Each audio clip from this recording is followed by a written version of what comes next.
Hi, welcome everyone to another episode of Let's Talk Special Economic Zones. I'm your host, Ainsley Brown, and in today's episode, we're going to talk about zones and the WTO moratorium on electronic transmissions. Now, back in 1998, WTO, that's the World Trade Organization, put in place. All the member states agreed that the internet was very young, very new.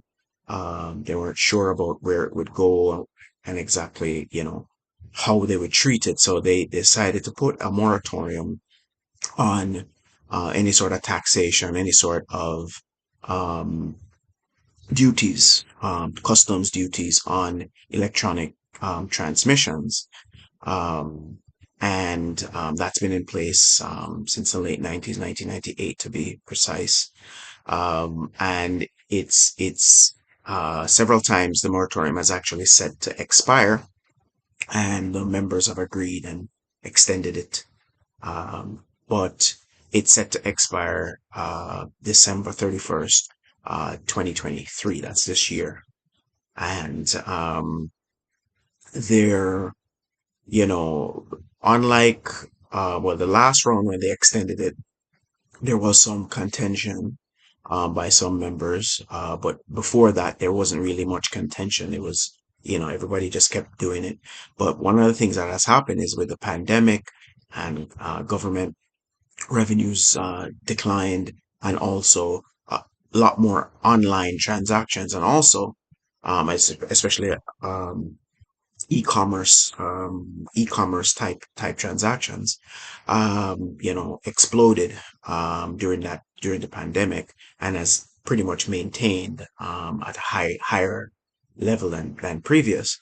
Then that was facilitated by the fact that the internet has grown, and you can see you know um the likes of Google and Apple and Meta slash Facebook, these have strong internet presence, and governments are looking to say, hey, maybe I need to find some new revenue sources. Now, this does not, I should make it clear, does not just impact zones. It's not a zone specific thing. It's an economic thing or country thing.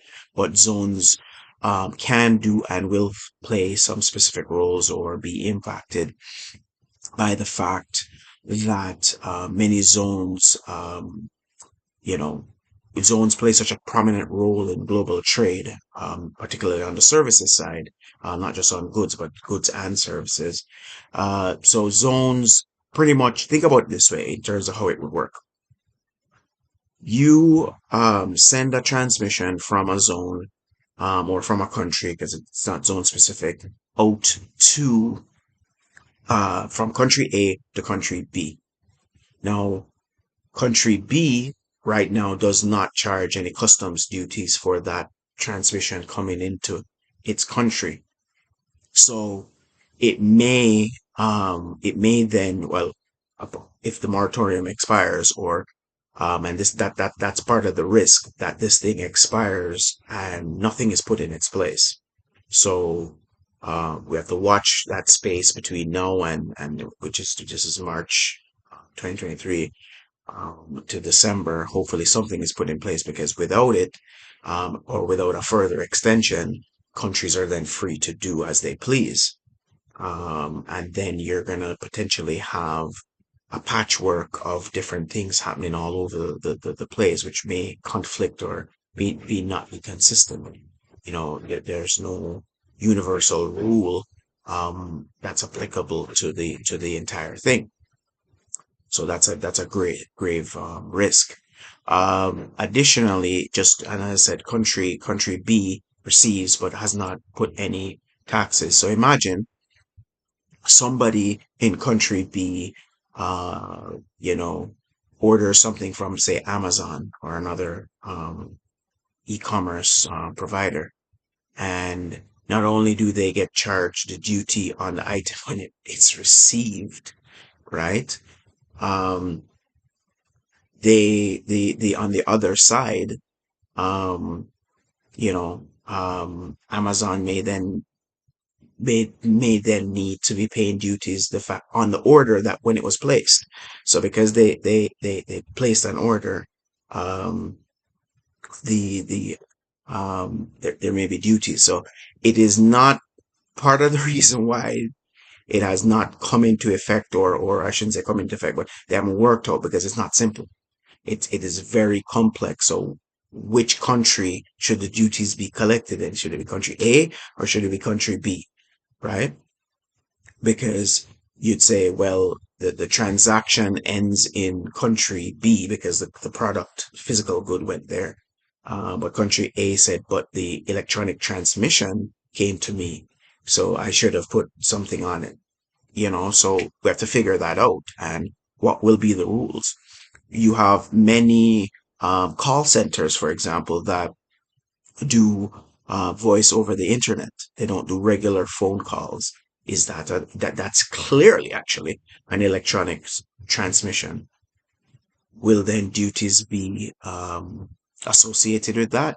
That will impact costs, right? That will impact costs, and especially if there isn't a universal agreed at the WTO level agreement, and there's a patchwork. Um, some countries, in terms of transacting with them, could become more expensive, or even how attractive are you from an investment standpoint? Because if I base my operations in your country, and my main market is that country over there, I may then have to, but I become that much more expensive because, you don't, these two countries don't have an arrangement that either reduces that or eliminates it. So I might have to go to a third option, which then makes you uncompetitive. So it is becoming a very interesting space to watch. Zones compound the issue because then zones, whatever you call them, free zones, free trade zones, foreign trade zones, enterprise zone, whatever you want to call it, it's the same thing, right? It's an area, especially demarcated area that has special rules that apply to it, and you typically have certain fiscal incentives associated with it, right? Now, the zones compound the issue because then these typically one of the areas, or one of the fiscal incentives that is typically offered is duty free on your raw materials and on your inputs into production. Will this be considered? Will electronic transmissions be considered um, duty free? Laws currently don't explicitly speak to it. Will laws need to be changed? These are all valid questions, and they're going to be needed to be answered in short order. Even if there is another moratorium that kicks the can down the road, eventually that kicking the can down the road will end, and governments will have to address it. So, if you like this episode, please like, share, subscribe.